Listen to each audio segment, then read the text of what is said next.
Now we'll start. So my name is Max. I'm an entrepreneur, and we've hosted 23 virtual events over the last 3 years. And we are preparing for our September 17th virtual one-on-one VC Pitch Conf. And today we invited David Beckett for the workshop How to Pitch Startup in 3 minutes. So David is an international pitch coach who trained over 3,000 startups. And that, I assume, raised more than 500 million in funding, and he trained more than 44,000 professionals at companies such as Toyota, Danone, Air France, PwC, and others, and trained over 30 TEDx speakers. David is the creator of the Pitch Canvas and the author of books Pitch to Win and Long Story Short, to be published soon in 2026. So yeah, David. So first of all, I'll share two links. One is David's LinkedIn, and another is his website here in the chat. And I'll explain how today what we'll do today. So first part is David will lead this workshop, so you can repeat what he does, or you can hear to his advice about how to pitch startups. And then after the first about 40 minutes, then we'll launch one-on-one session, so you can train and pitch each other your startup, so that those who participate in real pitches to investors on September 17th, you can practice now, so you can do it better in real pitches to real investors. And yeah, David, let's start. And yeah, 40 about minutes are yours. Excellent. Thanks, Max. And I really appreciate being asked to come along. Thanks to everybody for coming to the session. I'm going to share my screen. I think you see it okay. Yes. All right, everybody. One last tech thing to sort out, and we're good to go. Okay, so hi, everybody. My name's David Beckett. I'm a pitch coach, and I believe that great ideas need a voice. And as Max said, I've been working with startups for the last 13 years, coached thousands of them. And if you think about what you as startups face, you have two challenges. You're trying to convince people, get them on board, and get them to take the next step with you, whether that's investing or buying or supporting or partnering. That's already pressure enough, right? We're trying to get that deal or get that agreement. Then on top of that, you have time pressure. You always have the situation of 1 minute, 3 minutes, 5 minutes, and you never get more time than that until you get in a meeting where you can give it more context. So my job is to help you build that story, make good decisions about what to put in the pitch, what to leave out, so that you have that for question and answer later, and become really certain of what your story is so you can tell it with certainty, commitment, and passion. And great ideas need a voice. We've already heard some amazing ideas. I'm sure if we did a quick survey of all the different ideas that could change things for the better amongst this group, we would come with some pretty amazing outcomes. And my goal is to ensure that you have the tools to go out there, be heard, be understood, and then be judged not on the pitch, but on the value that you're delivering, because the pitch creates clarity, draws the curtains, and creates that clarity on your value that you can offer to customers and indeed to investors. So great ideas need a voice. That's what we're here for today. A couple of practical things so you can receive the slides and many materials. Just connect with me on LinkedIn and I'll share everything with you. I've got the slides and audiobooks and one-pagers. You'll see it as we go through the workshop. And we're here to prepare you for your 3-minute pitch. I've got a couple of things just to cover because it's not just a 3-minute pitch. So let's go through it. First, you're going to make a 3-minute pitch, but you're also going to go through 3 minutes Q&A. Now, for question and answer, rather than spending a lot of time on that in this session, I've got a video for you on my YouTube channel. It's on the webpage that I can share with you when you link with me. And it's about answering questions under pressure, which is exactly what you find yourself in the situation of with investors. And that gives you 6 tips. It's a short video, really practical stuff that you can do to prepare for Q&A. Then for your 3-minute pitch, let's first talk about how many words can you say in 1 minute and remain understandable. Now, actually, I can't remember if I hit the share sound button. So let me just stop the share for 1 second. And I'm going to do that again to make sure that you've got sound. Yes, you have. Okay, here we go. So, how many words can you say in 1 minute and remain understandable? What I don't mean is this. Okay, this is 1,000 words per minute. And okay, we probably wouldn't get that fast, but sometimes when we're under stress, we speed up. We start speaking in a way that's difficult for people to follow. So we need to make sure that we're speaking at a pace that the other people can follow, they can understand and process what you're telling. So think of a number for a moment and let me reveal it. Da-da-la. It's 150 words per minute maximum. Now that breaks into about 8 or 9 sentences. Now different people have different opinions about should you make a script, but my advice is anyway, whether you memorize a script or whether you simply use the script as the basis, but you build your story by verbalizing it, anyway, make a script. And if you do, make that script with 420 to 450 words and no more, and 25 to 27 short sentences.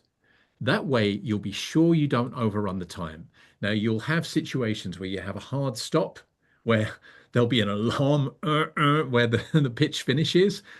So do get yourself into the habit of pitching with 10 seconds spare, so that if you stumble a little bit or you forget something, you've got time to pick it up. So this is important. Don't overplan how much you're going to tell. Shorten the content, focus on the most important points, which I'll walk you through, the things that investors are really interested in a 3-minute pitch. Okay. Just before we go into that, you also need an intro. So Max is going to explain, but in the next session, you're going to do a 30 seconds intro, and then you'll do your 3-minute pitch. And that will be the case, if I understand rightly, at the virtual conference, a virtual VC conference. You will do a 30-second intro, the investor will do a 30-second intro, and then you go into your 3-minute pitch, and then there's 3 minutes Q&A. Now, you've got a couple of choices for this 30 seconds intro. You could talk about the business, but in a way, you're going to talk about the business with the 3-minute pitch. But okay, you also need a 30-second pitch in many different situations. Elevator pitch, I call it the handshake pitch. And if you're going to have a business 30-second pitch, here's a basic framework that will help you do it. And that is, what do you do, but in one sentence, which is clarified by telling which customers you do it for, what problems those customers face, and what's unique about your solution, or give them one element of traction. We're already reaching this revenue. We already have these numbers of users. We've already reduced waste by this many tons, whatever it is. So proof that you're succeeding. So go for what do you do, for which customers, what problems are they facing, and choose one or two of the biggest ones. And then either what's unique or one thing about traction. That will give you a 30-second pitch. Now, what you can also choose to do, and bear in mind, investors are really interested in you as a founder. You can instead make it personal. What's your motivation for starting this business? What are you like as a person? What drives you? What are you trying to achieve? Why did you start your own company, not just go and join a big company? And maybe tell one surprising thing about you. Maybe you climbed Everest, or you competed in the Olympics, or you've written a book, or you jumped off a cliff once and survived. I don't know. Think about one thing that might make this person remember you. Okay, so that's the 30-second pitch. Now, let's prepare you for your 3-minute pitch. I would like to just preview this by how do we usually create a new pitch? Well, we open up PowerPoint, or increasingly, we open up Claude or ChatGPT. And I want you to do some thinking first. And that thinking is about your audience and your objective. Now, if you do this thinking, you will immediately start to improve your pitch. Before you've even written anything down, prepared any slides. What we tend to do is open up the slides, we start to shuffle some decks from the past, or even we throw some decks into Claude or ChatGPT and say, please make me a 3-minute version. But first, you're going to need to have a conversation with those people. So we need to think about them first. And that means, who's your audience? What do they care about? What's on their mind? And what do they know? What's their technical level? If you're talking to technical people, you can use technical language. If you're not, technical language will be a confuser.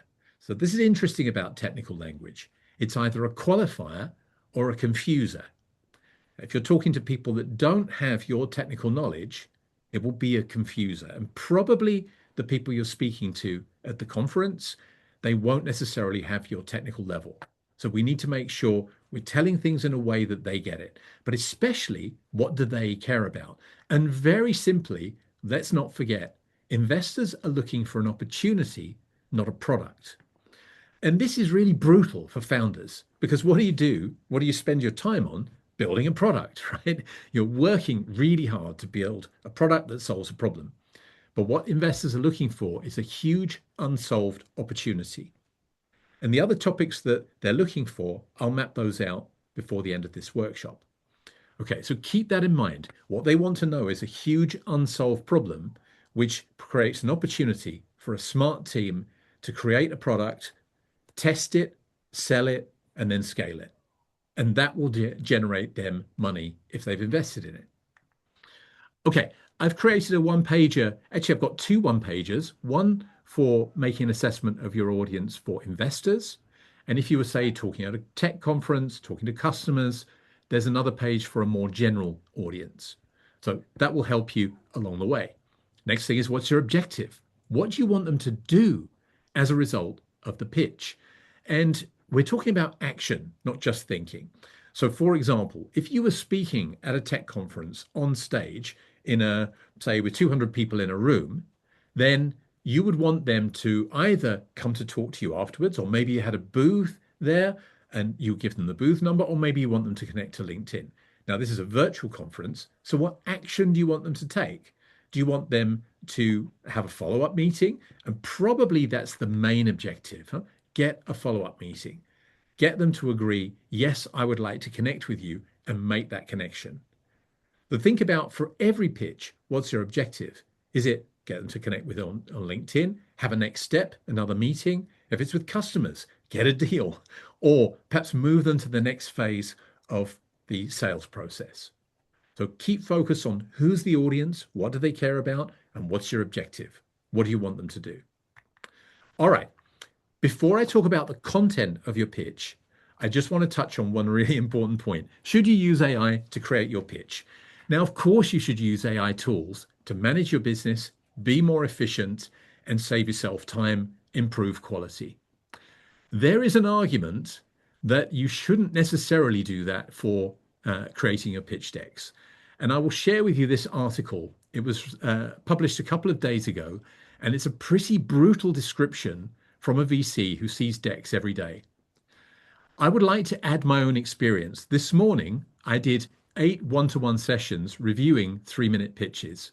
I can tell you that the pitches that stood out were not the ones generated by AI, because the phrasing and the way that the text is created is becoming very familiar and very pattern oriented. And when we see a pattern, we tune out, we become cynical. So how do you stand out in a world of AI pitches? Very simply, you put your personal stamp on the pitch. Your personal stamp means, yes, use AI for a structure, use AI to help you shorten things, but make sure you're using words that you use. Make sure you use phrases that you use to describe your business. And I even challenge you, simply write the pitch yourself, because you're talking about what you're working on. You're talking about what you're solving every day. I believe that you know that better than any AI tool. And one of the most important parts is why you, your unique story. I will come to that a little bit later, but I just want to really emphasize this point. when I sit there, I'm actually coaching nearly 100 startups for an event next week in Saudi Arabia.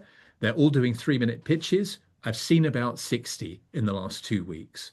And I can tell you, you instantly know when it's just pure AI, and you instantly know when this person has spent the time to think about how do I explain this to people who don't know my business. And if I can do it, investors do it instinctively because they see pitches every single day. Okay, so what topics should be in your winning pitch? Now, I've created a 3-minute pitch framework that's free to download. Just connect with me and you can have it. And I'm going to walk you through the different elements. I think there are 7 elements, and you might choose just to focus more on some of them, less on others.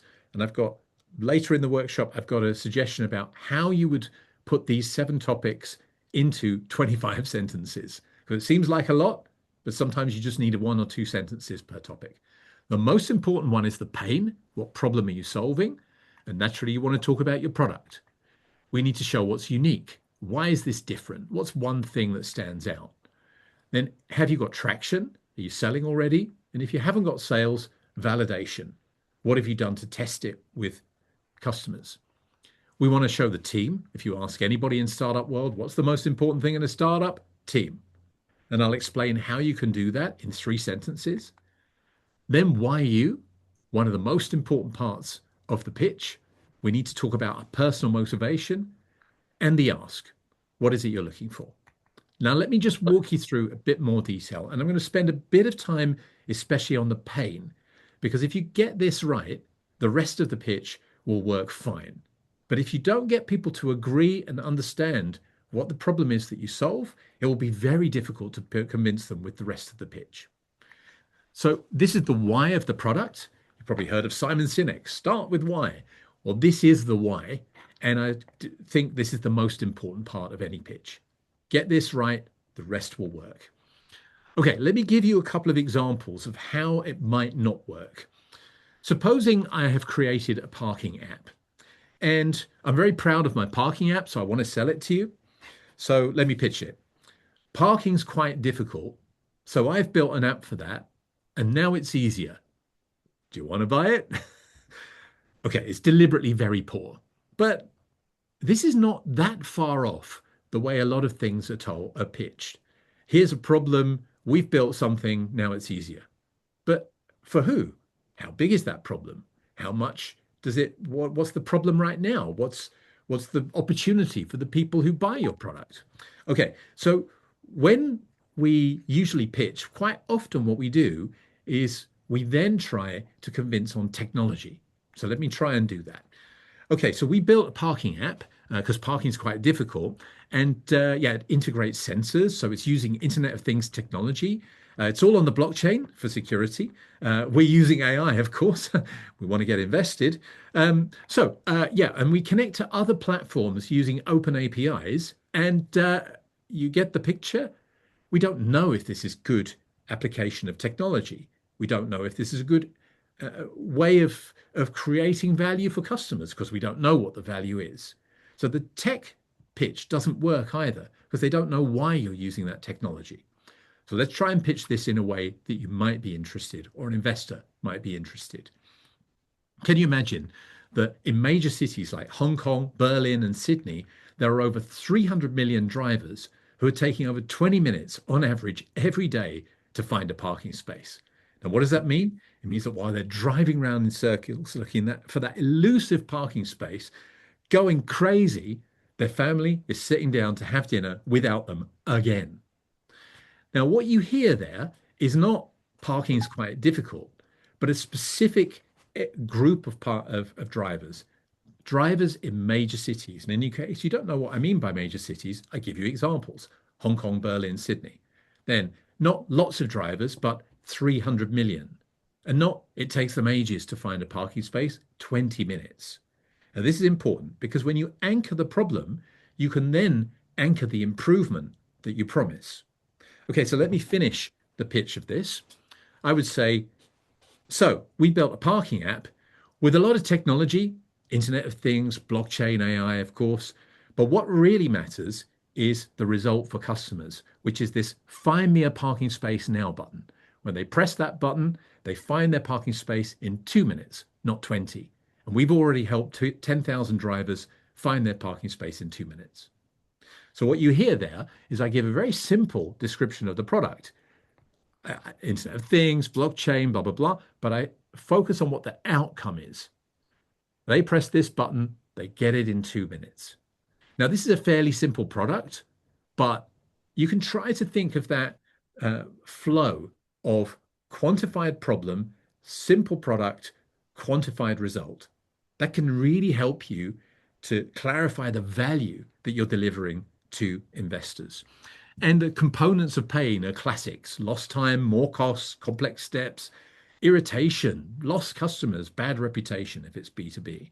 If you're an impact startup, perhaps it's about mental health or energy or material waste, poor education path, access to financial services, whatever it is. Quantify it and put a number on it. What I mean by that is, for example, if we say it wastes a lot of hours, yeah, a cynical brain says, really? Is it that long? How long is that? But instead, if we say it takes up to 72 hours to get a response, then things change. Many companies experience data hacks. Again, it's a general statement. Really, how many? Have they really had that much trouble? Thought everybody had cybersecurity. Instead, X thousand companies had data hacks in the last 3 years in countries X, Y, and Z. So then you make it very specific. Another example, many young people have no access to whatever it is. 45% of demographic X have no access. And finally, there's too much energy inefficiency. Well, how much is too much? Up to 20% of energy is lost through inefficiency. Now, notice I've used the phrase up to because sometimes you don't have the exact numbers, but give your ambition, your goal. If you don't give your ambition, if you don't give them a promise of what can improve, they don't know what to expect. They don't know what value you're going to give. They can't get their fingernails on the product. Okay, one more thing about market size. In a 3-minute pitch, you just need to keep it simple. Remember, investors are looking for a huge unsolved problem which offers an opportunity. So how do we show it's huge? Just give one metric or 2 metrics of the size of the pain. How many people, how many organizations? For example, 300 million drivers in major cities. That's the market size that I'm going for. Now, do I need then to do a tam, sam, and som on this? Not in a 3-minute pitch. Maybe in a meeting, but not in a 3-minute pitch. So you don't need that in the 3-minute. Keep it simple, 1 to 2 metrics. Okay, that's the wrap up of the pain. What's the problem you solve? The why of the product, the most important part of any pitch. Let's fly through the other topics a little quicker. The product, how do you solve the problem? We love talking about this, but we need to focus on what can customers do as a result of your product. It's more about the outcome rather than the details of tech. If they're interested in the tech, they'll ask you, but we need to help them understand it does this, it does that, and the result that customers can get is this. So focus on what basically is it, but what's the outcome? And what improves by how much? That's really important, because if there's no improvement, why would they be interested in your product? Now, do think about a simple demo as a backdrop for your product. You can have screenshots, a screen flow movie. Use the demo as a visual to explain the product, but you're not going through step by step. You're not showing, well, first they log in and then this and then that. We're just showing a bit of the UI, helping them understand we've built something that's good. And I strongly recommend frame your product in a device. What I mean by that is if you have a screenshot and you look at it like this, you don't really know what you're looking at. So frame it in a device. And the same thing goes for a video or screenshots on a mobile app. Frame it in a device. That helps make it more professional, gives it more context. All right, third thing, what's unique, what's special and new about your proposition is that technologies, partnerships, sometimes there are some competitors offering part solutions. You're the first one to offer a complete solution. If you have to mention competitors, then do it. But I would generally try to keep people focused on your value. Now, what we get tempted to do is put these kinds of slides in. In a meeting, I would do this. If you have a meeting with an investor, make sure this is in there. But for a 3-minute pitch, these are analysis slides and they take too long. So cut them out and just focus on your strengths. Don't focus their minds on competitors. And use a phrase that's something like this. There are solutions out there, but what we do differently is. So you put the solutions in a kind of a bucket. Of course, there are solutions out there, put them aside, but what we're doing differently is this, this, and this. Focus on your strengths. Don't let them think about competitors. Unless there's one exception. Maybe there's a very obvious competitor. So for example, if you have a video chat system and you don't mention Zoom or Teams, people would think you're nuts, right? So we need to think, is there a very obvious competitor? Then we might need to compare ourselves with them. But you can still say, there's a competitor like X and plenty of others, but what we're doing differently is. So the goal is to show we've taken time to scan the market, but here's the unique thing. Okay, next up is traction. Who's already buying? Recognizable brands, number of users or growth. Don't be too humble. Remember, investors are looking for opportunities. So if you're succeeding, that's an opportunity. And if you're early stage, you need to show you've had customer interviews, maybe early stage pilots, or any way you've engaged with potential customers. This is really important because you want to show we're not just building, we're going out there and testing, getting feedback, pivoting, responding. Last couple of things. Team. What's the most important thing in a startup? As I said, team. Everybody says the same. Problem is, you never have enough time to explain about the team. So what do? Well, we make these slides and we start explaining, here's this person, here's this person, here's that person, here's this person. And we just get caught up and it takes too long, or we end up just saying, this is our team, and then go on to the next slide. So we need somewhere in the middle. Here's my suggestion. Pick out 2 to 3 memorable points in 3 sentences and focus on skills, experience, or character. Now, skills and experience tends to be if you've got a more experienced team, and if you've got more of a younger team that doesn't have that classic McKinsey type experience, then talk about how you're driven. Why do you believe in what you're doing? And talk about who will make it happen. Is that complementary skills? Have you got the skills to cover it? So for example, if you have a medical startup, you need deep medical knowledge. For example, somebody with a PhD. You need somebody who can turn that knowledge into a product. And you need somebody who can evangelize and sell it. So is that the way you're going to explain your team? Talk about years of experience. And if there's anybody in your team that's had a previous startup or an exit, mention that. It's not so common, but if you do have it, then don't miss it. And if it's character, talk about, are you driven by the same purpose? Are you young and hungry? Or maybe you're an experienced team, ready for new challenges. You've worked together in the past in a big company. Now you're creating your own company. Then the ask. This is the 6th thing. What do you need? This can be very short. What we're looking for is this money or this advice or introduction. Sometimes you're not looking for money. You're looking specifically for help. But it's a virtual VC conference. Probably you're looking for money. Then be crystal clear. What are you raising and how far will it get you? So don't worry too much on the split of the money, like spending 18% on marketing and 23% on development and so on. I see that quite often. I think what people are interested in is how far will it get you? So for example, we're raising this much money, which will help us reach our 5,000 user target in 2027, for example. So think of it as fuel.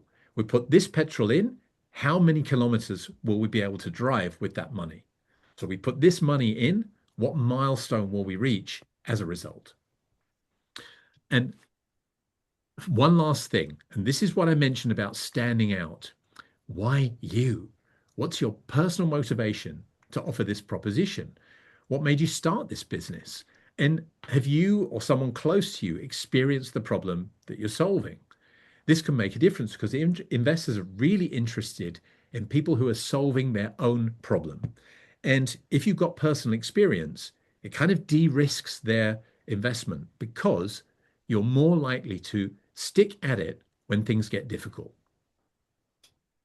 So and you maybe you don't have a personal story for why you started it, or perhaps you're not the original founder, then you need to find something that makes you happy. What's the thing that stands out? What's the coolest thing? Maybe there's a product feature or there's an outcome for a customer. What I love for customers is they get this result and we keep getting told this is the thing that gives them such a kick. And it gives me a kick as well, for example. Or maybe you've had a company breakthrough, reached a certain milestone. Think about what makes you happy. So we've got a lot of rational stuff to tell, but you need to tell it in some way with that human touch so that you light up, it makes you happy, and you connect with people in a different way. So if you've got a personal story, tell that. But if you haven't, then think about this personal touch. Your enthusiasm really counts. It really counts. Okay, so let's recap. Pain, product, what's unique, traction validation, the team, why you, and the ask. And you might think, well, I can't cover all that in 3 minutes. Well, I'm going to run out of time. So here's an example of how to split the 25 to 27 sentences. 5 sentences on the pain, 6 on the product, 2 on what's unique. It can be as simple as there are competitors, but what we're doing differently is this, this, and this. Next. We don't need to explain everything. We don't need a complete story. You've been given a 3-minute framework. So keep to the headlines. They'll ask if there's something specific that they want to know. And the same thing goes for traction. Perhaps you can do it in 3 sentences. The team, I already showed you, do it in 3 sentences. The same for why you, the ask could be 2. And if you do the math quickly here, I think that's 5, 11, 13, 16, 19, 22, 24 sentences. There we go. So that's a bit of a framework. But don't take this as you have to do it this way. Sometimes the pain is really obvious. Do it in 2 sentences. But perhaps you need more time for the product and what's unique. Then take that time. So balance the focus on where you're strong or where you need more explanation based on your past experience. Okay, the 3-minute framework, as I said, connect with me on LinkedIn. I'll share that with you. It's all packaged in one page with a whole bunch of stuff. I'm going to give you a couple more quick pointers, and then we'll wrap up. Firstly, don't waste time. Make the first word count. So somebody in the one-to-one sessions today, he showed me a video of him pitching at a competition recently, and he walked up and he said, yeah, thanks so much. It's a lovely location, and thanks to the organizers for this great event. Okay, so I'll make a start. There, already 8 to 10 seconds gone. And also the impression you make is not so strong. It doesn't feel like it's properly planned. So make the first word count. Have the first 3, 4 sentences ready to go right from the first second that you start. And the first 20 seconds buys attention. So we need something that catches people's attention. And they have 2 questions on their mind. Is this person professional? Well, that's the question of, have they made a plan? So when you start straight away, can you imagine over 300 million drivers in major cities? Boom, you're straight into the story. Then, do I want to know more or do I need to know more? Well, what triggers investors to want to know more? Huge unsolved problem. Do they need to know more? Yes, because there's an opportunity. Or maybe you give them a surprising statistic on a known issue. Or you're going to leave them with a question that you're going to answer later. We need to trigger on these 2 things. And rather than spend time now, because I've limited time, I've got a couple of videos that will help you, that give you examples from real startups that have been successful about how to start the pitch. All right, the last thing I'm going to share with you is finish your pitch like a true professional. And this is often overlooked because what you often see is people get to the end and they say, yeah, well, that's my last slide. So yeah, looking forward to your questions. And we need to have a strong finish because the last thing you say is the first thing that they remember. So you could have a great pitch and then you finish off with an unplanned ending. Then they feel it's kind of unfinished. It's a bit unprofessional. So we need to have a clear plan. Make a plan for the last 15 seconds. Now, here's one way. This is only one way. There's a couple of others, but here's a way to do it. So what you've seen is, and give them a 3-point, one-sentence summary. For example, we're solving a multi-billion problem. We've got a product that's already proven in the market, and we've got the team to make it happen. You're just repeating the 3 most important things in one sentence.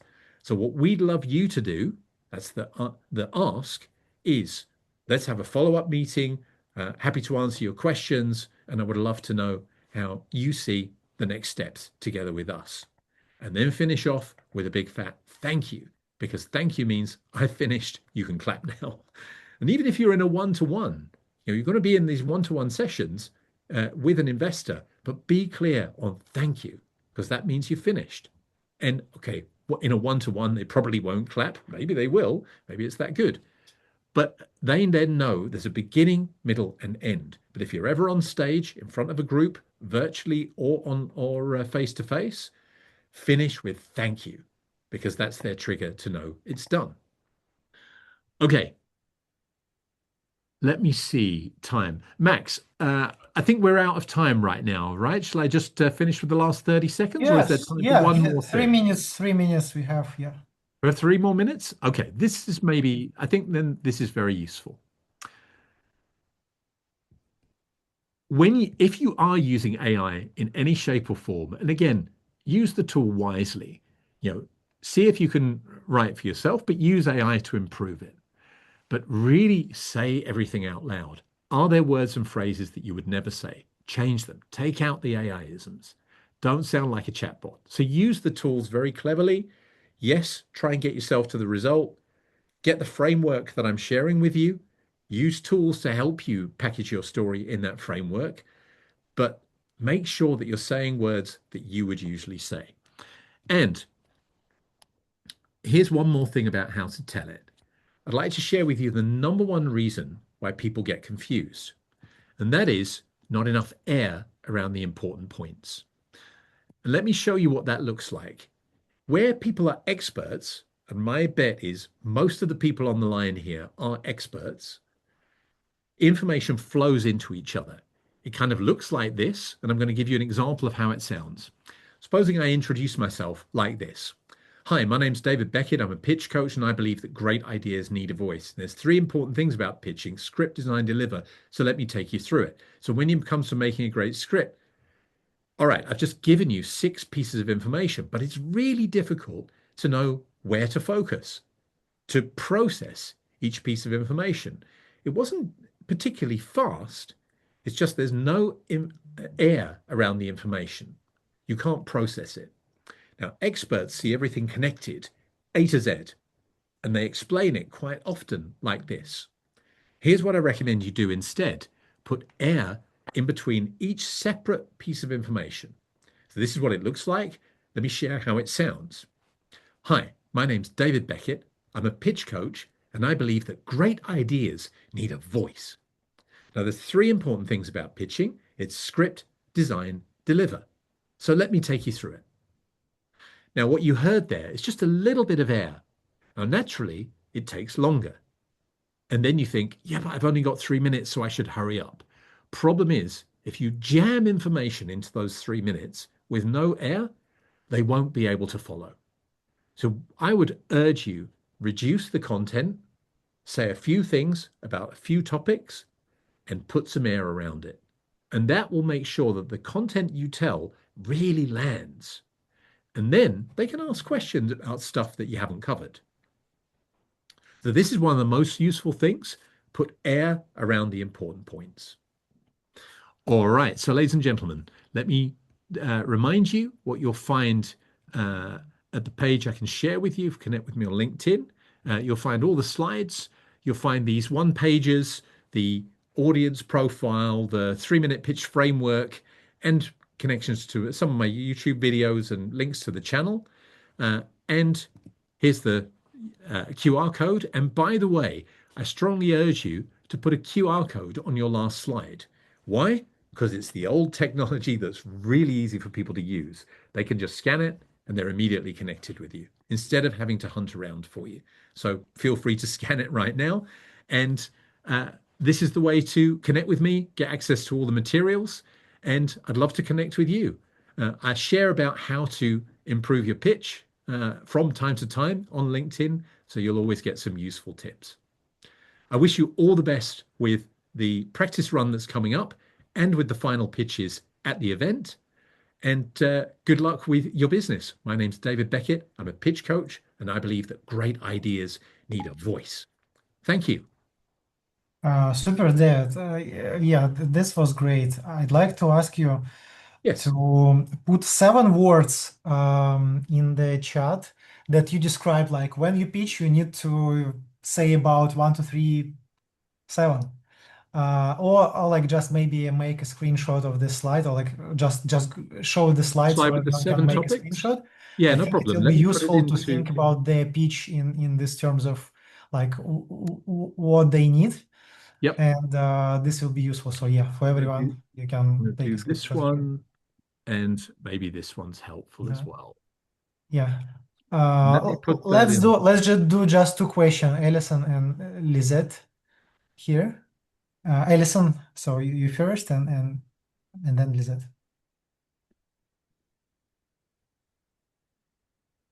You I, need. I'm sorry. Max, I am very sorry. This is Allison, and I was writing down something, so I didn't catch what you just said. Okay, yeah, and this was just a recommendation to look at the slide in the chat, 7 pieces, and focus on them when you pitch. So we'll practice now one-on-one pitches. Oh, I'm sorry. I don't think I intended to raise my hand. Okay, no problem. Yeah, Lisette. Yes, thank you. A question for David. Right, Thank Lisa. you. I'm gonna see you next week in Riyadh, so I'm Oh, excited great. about that. Yes. So for the unique part, is it okay? Because I like that you say don't compare, but is it okay if you do it's like, because I usually like to say my company is like a mix of LinkedIn and Yep. Is it okay to do that? It's not a comparison, but using similarities so people get a framework of what is it. Yeah, I think as long as it helps them understand faster. I think there was a period where it was happening a lot, where people were saying, "Oh, with the Uber for such and such," but I've also seen it where it instantly helps people understand what it's all about. So I get that, and if you found that that's helpful, then do that. Awesome. One more question. When you say add air, does that mean you saying like add pause between the phrases? It's Like actually kind of pause? pieces of information. Now, let me give you Okay. an example. If you think about, "Hi, my name's David Beckett," that's a piece of information. Then I'm a pitch coach. That's another piece of information. Now, if I said, let me think of another example of what, so what's the most important thing when it comes to pitching is to think about who the audience is and what they care about. That would be one piece of information. So if I said, if I said it differently, if I say, there's 2 really important things about pitching. You need to think about who's the audience, what do they care about, and what's the objective? What do you want the people to do?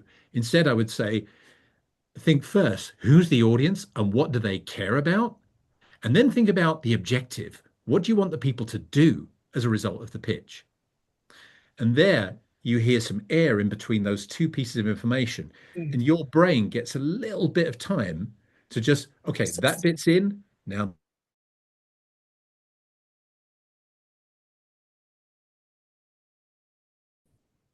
Yeah. So I suggest doing like this. So we have some more questions.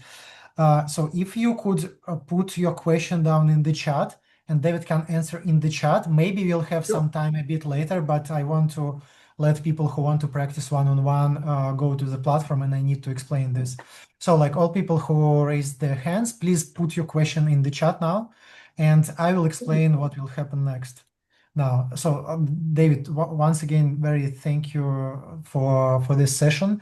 Please answer questions. Maybe you'll have some Q&A a bit later, but I need to tell what will happen now. So soon I will share the link where you could join and you could pitch each other on 10-minute calls. So there will be random matches between attendees of this event. There will be a platform that we'll use for real pitches on September 17th. And you could, like one person pitches another, and then another one is sharing feedback and then pitches again. So you have 10 minutes. So try to put it like 3-minute pitch, 2-minute feedback, 3-minute pitch, 2-minute feedback. Yeah, you can use the slide with 7 pieces. Maybe it will be support for you on how to put key ideas into your pitch.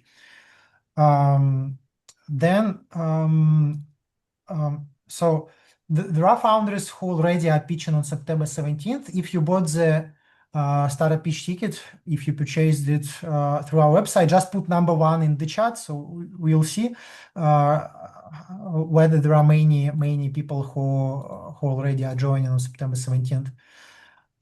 Okay, yeah, thank you. And other founders who want to pitch real investors, so we have 3.5 weeks until September 17th. You can use this session today for free, just to train your pitch. And if you want to pitch real 20 investors, then I will share the link and 10% promo code. So that will get you 10% discount. 1 second, I'll put it in the chat here. Here you can see my message in the chat.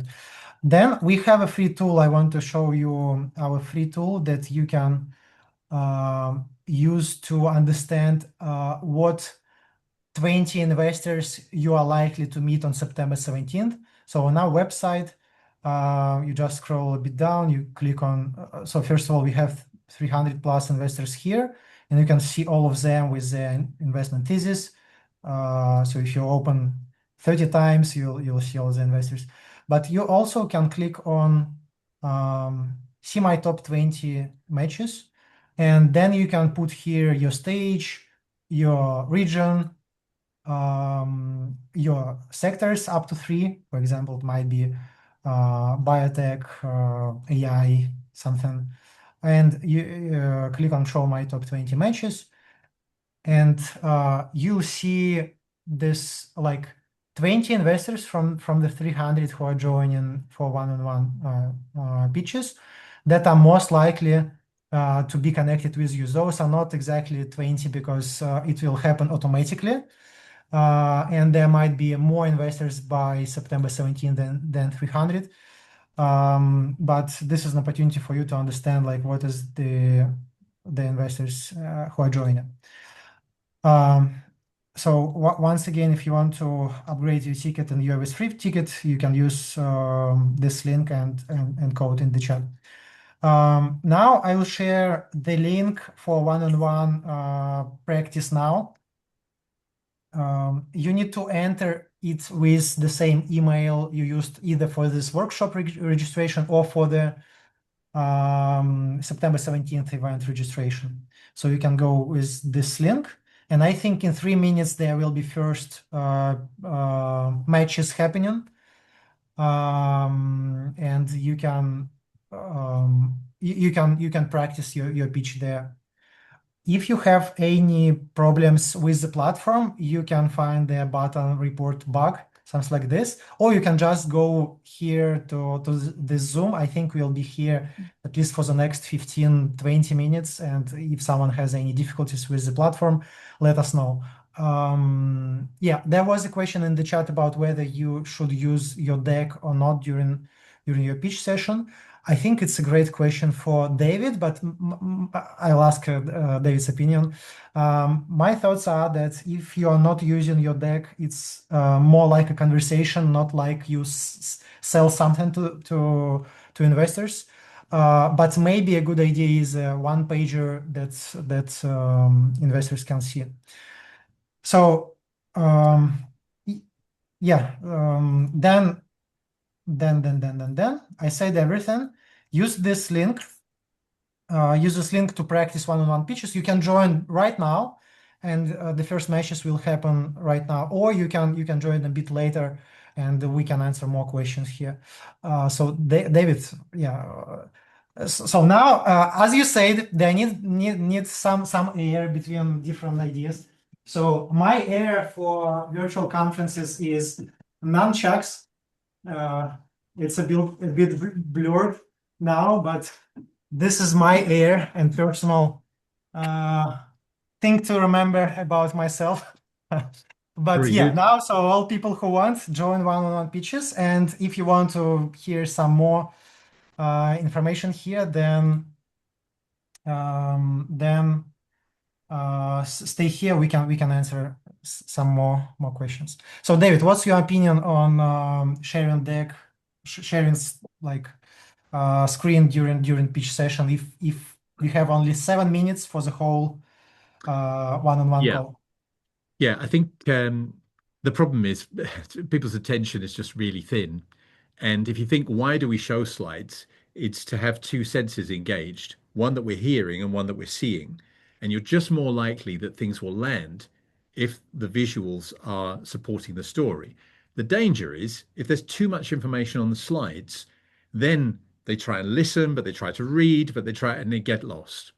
So we need to have, I would call them light slides for a 3-minute pitch, just reinforcing the main messages and get them focusing on the story, but the slides are there to support your story. So I would make a lighter version than your typical investor deck. And the idea of making a one-pager, I think, is a good idea as well, just with a few key messages.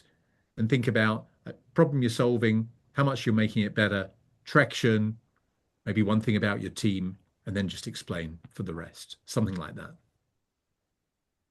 Super, David. Thank you. Yeah, I'll answer some questions. So first of all, those who want to practice right now one-on-one pitches, then you can just join this link I put in the chat.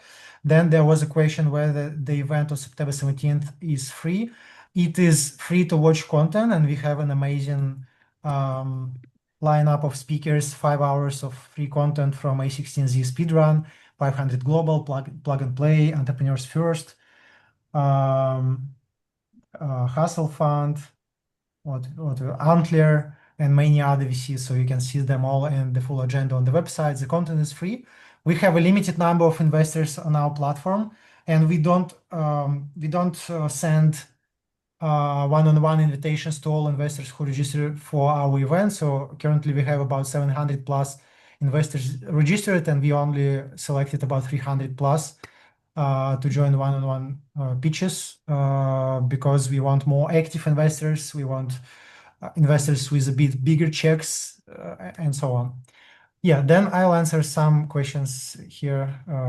Hands, Sai, Snata, Dash. Hi. Hi. It's Saishnata. We are based out of Bhubaneswar, Odisha, and loved this thing. There are two questions. First of all, as we're building an enterprise SaaS startup, so in order to reach out to clients like the sales, what would be the biggest thing you would see to reach out to? Because every investor loves traction. No matter how much we polish the pitch, they see traction. So right now, as I am not much into sales, I want to know that I know who is our ideal ICP, but in order to reach out to them, I'm not getting much ways.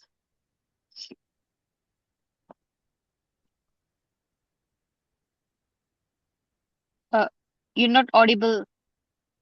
Can you repeat please your question very short to understand like what's your key question?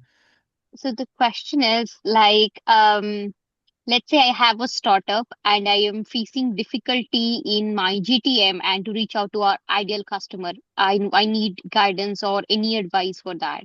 Okay.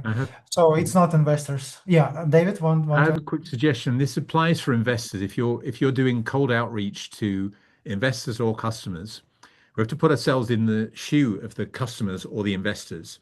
They're receiving emails all day.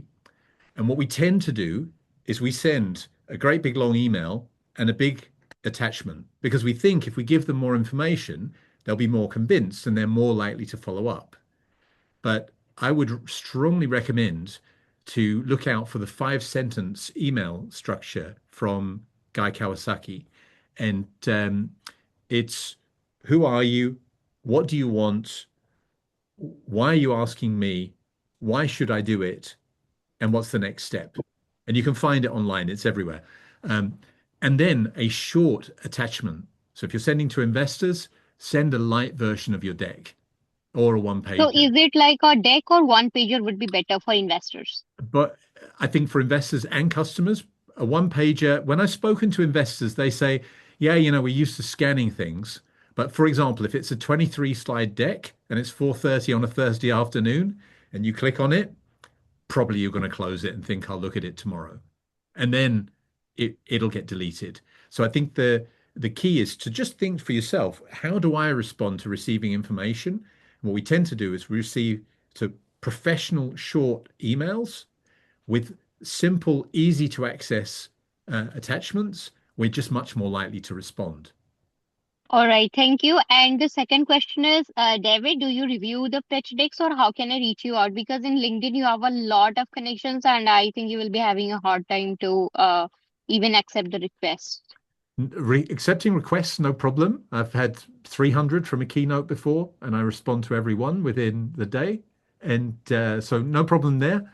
And for reviewing decks, that's more difficult.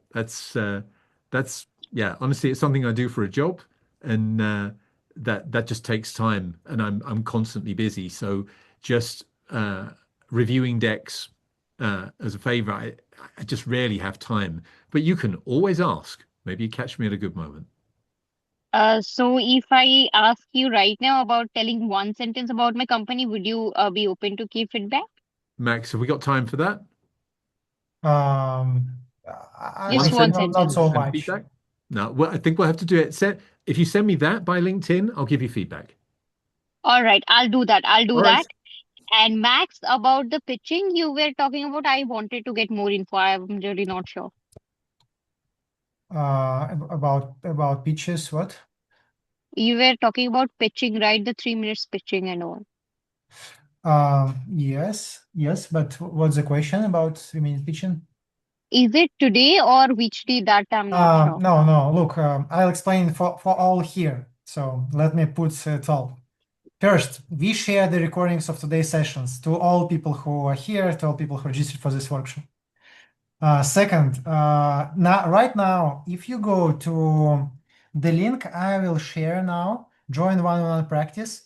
It is free. You can practice with other founders. So you can pitch each other and provide feedback. So you can get real ears from other side, sharing how they understand your pitch. And you can get feedback about your pitch, and you should share feedback on others' pitch. So you can join this link. 3 It's real asking me for pitches. a magic link. So magic link. So shall I just If you want to, email? one more. If you want to see 20 investors that are more likely to connect with you on September 17th, then you need to click on this link. So let me just put it in the chat.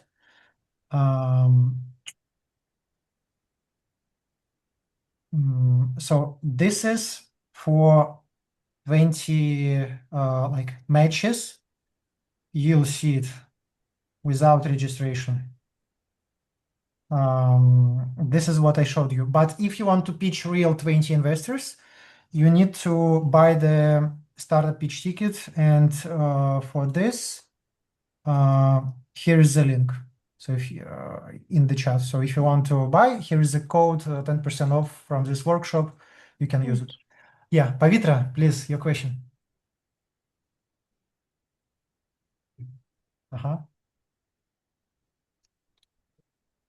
Okay, sorry. I was downloading the attachment that David just shared, and then I Yeah. got the pop-up and I got all mixed up. So, David, thank you so much. Like, this has been incredible for me because it's been 2 years since I've actually pitched a business plan to anybody. And Okay. Max, thanks for organizing this. I do appreciate it. My question for you, David, is you said, about open powerfully. right? So make Yes. your first words count. And it's like the first 15 to 20 seconds is when you have the utmost attention. When we go on stage or when we get onto a call, we start with, hi, how, thank you for having me here. And, it's great talking to you. At that point, have we actually lost them?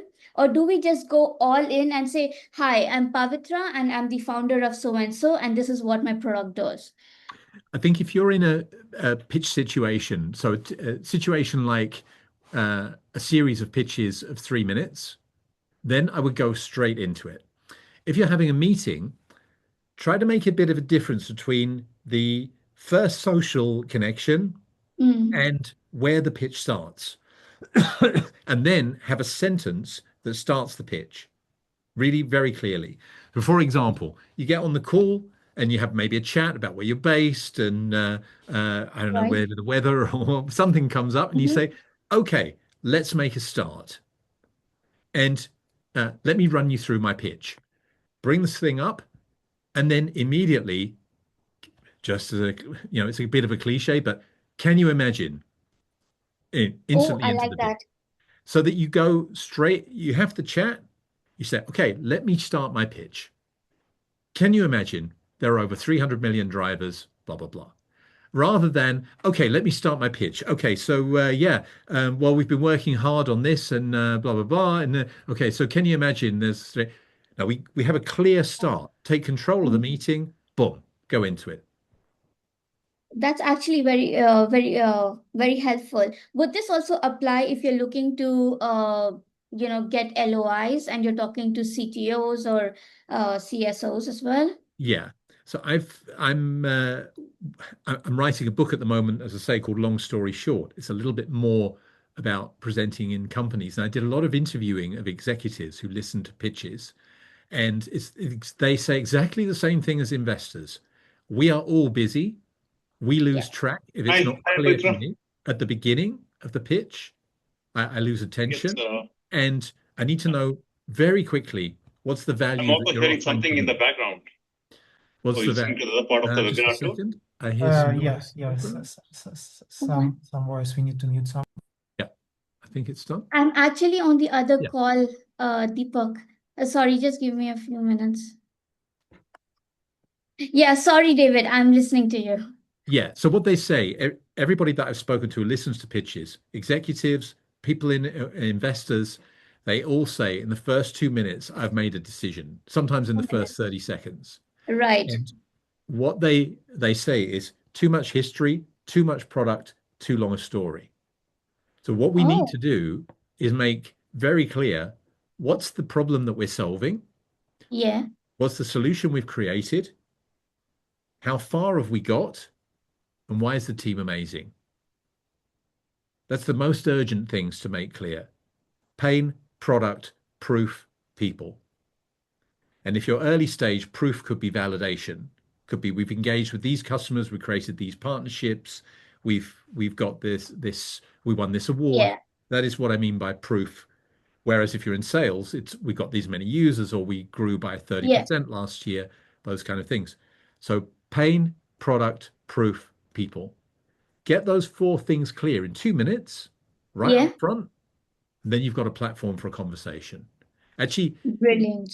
You can even you can take 3 minutes, because if you're quickly going straight to the points they're interested in, their attention span expands.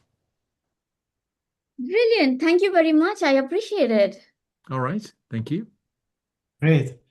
Yeah, so there was one question in direct message from Gaurav about how the matching will happen and whether you will select investors on September 17th. We do matching automatically, meaning that we have more than 300 investors joining one-on-one pitches, and all of them have different stages they invest, different sectors they invest, different geography where they invest, and you will be matched. Hello, can you hear me? Yeah, sorry. You'll be matched by these dimensions automatically, so you just join this 2.5 hour pitches on September 17th. But you are also free to join 5 hours of content, and of course we'll share all the recordings with you. Max, Okay. I just saw one interesting question. If we have time to answer that. Yeah. It's It's totally virtually, so it's 100% virtual event, and you can try our platform right now.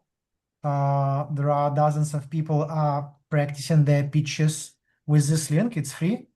You just join with the same email you registered for this workshop, or with an email registered for the September 17th event, and you can connect with other founders and pitch each other to practice it.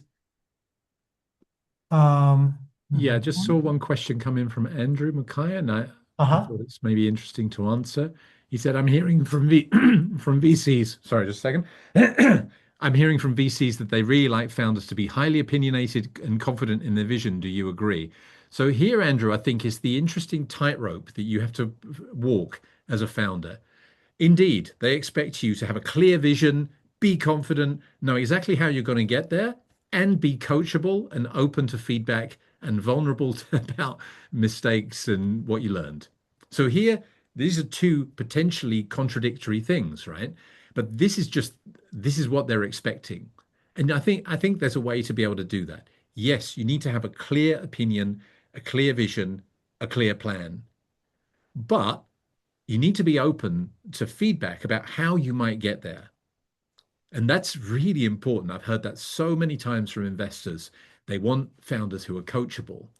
This is it seems like a contradiction. It almost seems unfair, but this is the job we have to face. So yes, opinionated, confident, but ready for feedback, ready to to get some good input on how you can steer faster and better to the goal.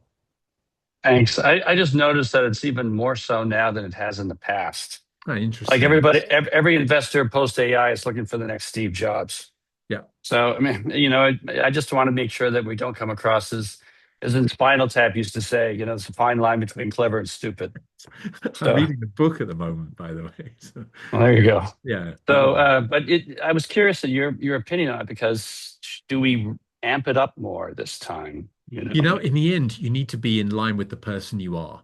And I think I figured. When we try to be a different person, they smell it, they can feel it. So nothing needs to be perfect, but equally, I think you just need to have clarity on where you're going. Like an example is somebody like Richard Branson, who is not the best public speaker, but he's always had a clear vision about where he's going. He's messed up many, many times, but the vision has always been big. It's always been there. And I think that's where we've got to be clear about vision, about what we want to achieve. But we need to be ready to accept that perhaps we're not on the right track. Or if someone's got a good suggestion about how we can get there quicker, okay, then let's do that. And equally, if we think, no, that's not going to work, and we've got experience to say we tried that or we've tested that approach, then we need to be clear about that as well. I think it's about staying in line with the person you are, but just keep these two things in mind. Clear vision and be ready to be guided along the way. But, don't just accept any crap advice Got it. If you get it. Yeah. I got it. Yeah. Thanks. All right. Anything else we can pick up, Max? I need to take my daughter to singing lessons quite soon. So got another few minutes if there's anything else on people's mind. Okay. Yeah, I think I have a question, David. Yeah, I have a question. Can I ask? Yeah. Yeah, so Sorry, Rajan let here. me go. Yeah, let me go first. Sorry. I think let's just raise hand, and we'll ask people like Hussein first, and then we see the line. Yep. Hussein. Can you hear me? Yes. Max, first of all, it's very wonderful to have you here, and a great session from your side, and it's a very good initiative. So we all are founders here, and it's very wonderful from Pakistan joining you guys as well. So David, you probably have experience, and you talked about the pitching session, what we have to do initially when we have to pitch investors and different judging panels. So am I audible clearly, Max? Is something? I can hear you. I can hear you. Oh, all right. All right. So what I have seen that I probably have experience of 1 year in a startup field, and I have 2.5 year of experience in product development. We are developing AI SaaS product in blockchain and product development. I probably have that experience, and I'm a data science student. So what I have seen that in lot of sessions when I was in the pitching session of Pitch Score, so they just talked about the one when you have to pitch elevator pitch, and we have just what you are, who you are, what you are doing, what is the problem, and what is the solution, and what is the business model. So these four major concepts are very initial for the pitching session. We all know that. But the main constraint is that when we have pitched a lot of time in different areas and different regions, but the main constraint is that we found that it's only depend on the judging panel and the VC's concept. So who we can understand the judging concept and the judging's mind and the VC's mind, what the pinpoint, what the catching point, what the catchy point would be the pitching judging panels that we can adopt and really understand that we can make it happen and win the pitching sessions. Yeah. So for me, any pitch always starts with who's the audience and what do they care about? And then what's your objective? What do you want the people to do? Now, what often happens is we talk about what we are doing. But in fact, what we need to talk about, if someone says, what do you do? You need to change that question from what do you do to what do you solve? If you change it to what do you solve, you give a different answer to the question. And then that framework, by the way, I must say, I think 3 out of those 4 work. But that 4th one, the business model, honestly, in my conversations with investors, that's a secondary thing. What they're interested in is what basically do you do? Indeed, what customers are you serving and what problems do they face? And what's one thing that stands out about how you do it? And that would be my basic framework. Whether the business model, a monthly subscription and a setup fee, there's nothing special about that.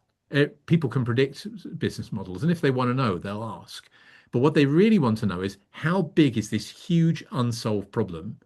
Have you created something that is unique? And then if there was anything to add, one thing about traction. I think that would be, so for example, if I gave you my pitch, and I haven't prepared this, by the way, so it might be terrible, then my brand's completely gone. But for example, if I had to give an elevator pitch, I would say, I help startups and companies convince busy people. That's investors, customers, leadership. Problem everybody has is when you're under pressure, it's difficult to know what to say, and yet the people we're speaking to have no time at all. So I've spent a lot of time asking those people, how do they want to be pitched to? And I give the framework in practical terms so those companies and startups can connect and convince those busy people. Now, what you hear there is I haven't told you anything really about how I do it. I could talk about, I create keynote slides and I spend a lot of time looking for pictures and I think about movies and creating questions, but that's my process. That's the tools that I use to generate this. But what really matters is who am I helping? What problem are they facing? And what's the value that I give them? And I think if you keep focused on that, that's the first thing. The second thing is, okay, but value is different for different people. So investors, especially huge unsolved problem. That's the beginning and end. We can talk all day about investors, but finally, what they need to do is find opportunities to turn their money into bigger money. That's it. Of course, they're human beings as well. They're interested in certain areas and so on. So then you need to think, which segments are these investors investing in? And how do I connect my proposition with their interests? What's their investment thesis? And how does what I have to offer match them? So just keep thinking about who's the audience, what do they care about? And then how can I present my story in line with what they're interested in? Does that make sense, Hussein? Yeah, exactly. That makes sense. But what we have seen that in my perspective, because we are the struggling entrepreneurs and we have 1 or 2 sessions, 1 or 1.5 years of experience, the business model is never ever defined very in early stages. All right. So we need 3 to 4 years to build the strong business model where we can earn revenue, because we are solving the problems. We don't have any specific business model canvas where we can just put the money and earn money. All right. So we don't have the certified or something strong business model canvas. We are at the stage we have just take 3 to 4 years to complete my answer. My question. My question is that. My question is that. Hussein. I'm going to interrupt you, and the reason why, sorry to interrupt, I'm also conscious of time. The fact is, even if you don't have clarity on something like that, give them an example of your business model. Okay. And the thing to remember is any short pitch is the starting point. It's not a complete story. So it's impossible to tell the complete story.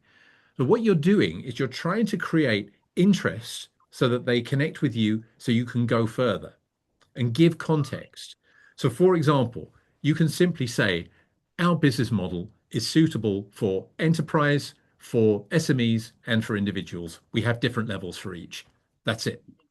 Could be, as an example. Then when you have a meeting, they say, so tell us about your business model. You can walk them through. This is the background to the business. This is how we see generating money, but we will probably pivot as we go through, blah, blah, blah. But you can't do that in a 3-minute pitch. There's no time. So just give them an easy to understand example of your business model, and then use that as a platform to get them in the conversation. All right. Oh, no, I understand. Yeah, I got the point. Yep. Thank you. All right, thanks for your time. Thank you, Hussein. All right.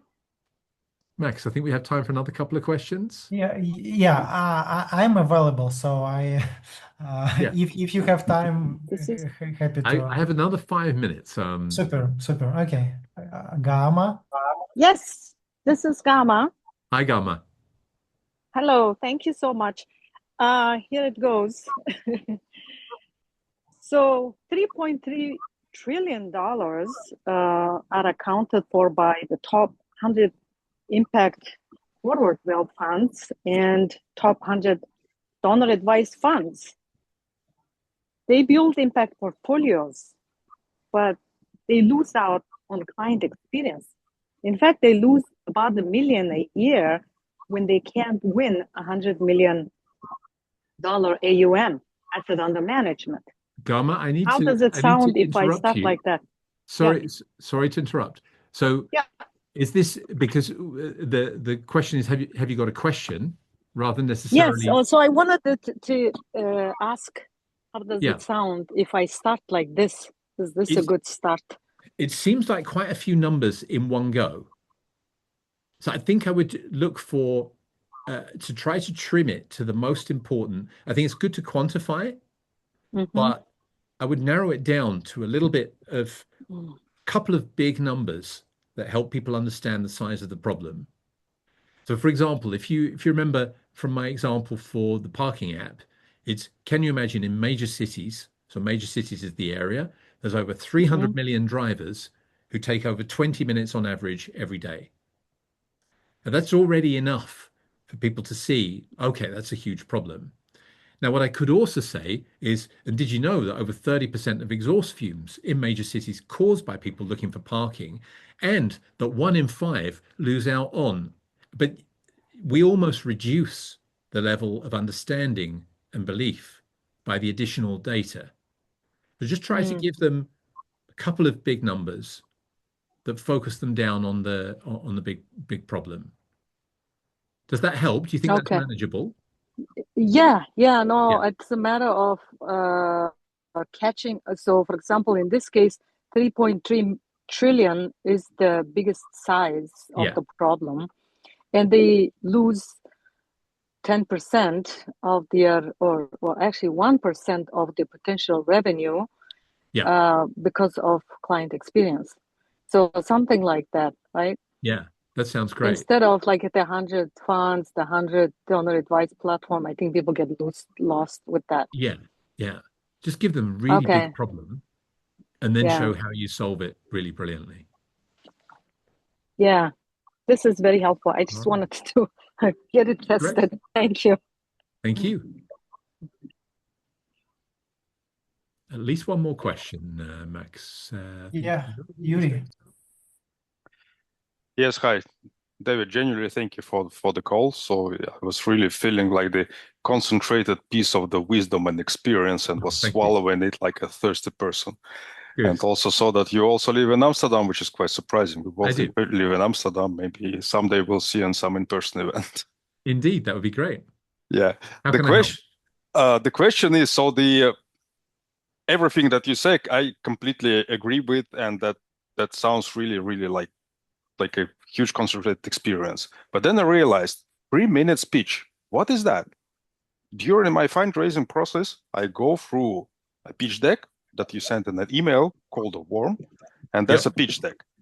And then you are invited for an investor meeting, which is like 30 minutes introductory, and you need to impress, convince, whatever, to start a further conversation. What use case is a 3-minute? It's even not an elevator pitch. It reminds me, like the in the Silicon Valley, when they presented on the TechCrunch or something like that, when they presented their pitches on stage. This is rather like a stage case. So what is it about? Yeah, let me answer that. Just a second, because I'm going to show something on the screen briefly. And this is in my new book, but you get a preview. So 3-minute pitch is like the Swiss Army knife of startup pitches. A lot of competitions are 3-minute pitches, whether that's in this virtual conference, conference, whether you're at other events. So quite often you get that, and I would call it a little bit the glory pitch. It's to capture people's attention. Now, of course, your goal is then to get a meeting, but what we tend to think when we have a meeting is this, and I'm just going to quickly share my screen. Hold on. Oops, here we go. What we tend to think is, okay, I've got this 30-minute meeting. Hooray. Let's present for 20 minutes. Then we'll do 10 minutes Q&A. Then we link arms, go off into the sunset, deal done, right? So what often happens, the reality is, firstly, tech, and people have back-to-back meetings. So this is really important. We need to manage time, and we lose, Zoom update, Teams, someone arrives late. If it's face-to-face, plugging into screen or their fancy Wi-Fi system, then that 20-minute pitch, it becomes 25, let's face it, because we always overrun. 84% of presentations overrun. You can do the math. There's not enough Q&A. Now, what I've done is ask investors, how do you want to be pitched? And this is what they answer. Okay, put the tech aside, Zoom, etc., the meeting tech. What they want is a short pitch, and then to answer questions. So here's a way you can do it. And I've done this for my own startup as well. We had meetings with investors, and we just said, we're going to give you a quick highlight pitch to remind you why we're here. And then we'd love to answer all your questions. So that pitch will be 3 minutes. And we stuck ruthlessly to 3 minutes, but you can take a little bit longer if the product's more technical. But you tell them this is going to be short. Then you have a chance to have a beginning, middle, end. Therefore, you give them really the highlights, and that is pain, product, proof, people. That's the initial pitch. Then we ask them the magic question. What would you like to know more about? And then they'll ask. Because almost certainly, if they've had a meeting with you, they sort of, they have 6 meetings in a day. They will have in their mind a no. But they've said yes partially by having a meeting. But they're probably thinking, but seems good, but, and we need to find out, what is that? Yeah, but. By giving them a short pitch, then we say, what would you like to know more about? The investor will say, yeah, I looked at your previous deck and yeah, this looked good, but I was just wondering about X. What is it? What about that? Because if you don't get that right, you'll fail. Then you can find out what's on their mind. And then you can have a conversation, and then it'll move on to other aspects of your business. The advantage of this is you'd have less broadcast and more interaction. You become connected with them. They learn more about you. And then 3 to 4 minutes before the end, you say, hey, we're having a good conversation. Shall we follow up? Is this something for you? And then you can find out, are they interested or not? And of course, they'll do yeah, I need more time. But you can then push one more time and say, I understand that, but is this something for you? Do you think we'll be going ahead?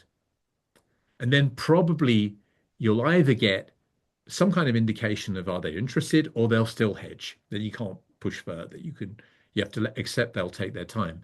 But you have a percentage of reduction of a maybe. You can get them to an end. So this is the logic of the 3-minute pitch, is even in a meeting, give them a short pitch, but tell them it's going to be short. We've got all the details. We're going to give you a short pitch, then answer all your questions. And I've asked investors, how would you like this? And they're almost on their knees saying, please ask people to pitch like this. Now, holy moly, that's really that clings, because I was always frustrated. They ask a question in the middle of the presentation, and you say, don't worry, I have it like three slides ahead. You will see that. Why are you asking those questions now? Yeah. And this removes this confusion. It's like a trailer in the movie. Yeah. Exactly that. Give them the essentials, the things they're most interested in, and then let them ask the questions for the other things. To give me the impression and reason to speak further, yes. Exactly. And one person will ask about product, one will ask about market, another one asks about customers. Yep. If you don't know what's on their mind, then let's ask them. Great. That's genius. All right. Thanks so much. I'm going to need to go, Max. My daughter's singing lesson is about to start singing. So I wish everybody success with the event, and thanks for inviting me. It was a pleasure. Thank you. Thank you, David. All right. Take care, everybody. Goodbye.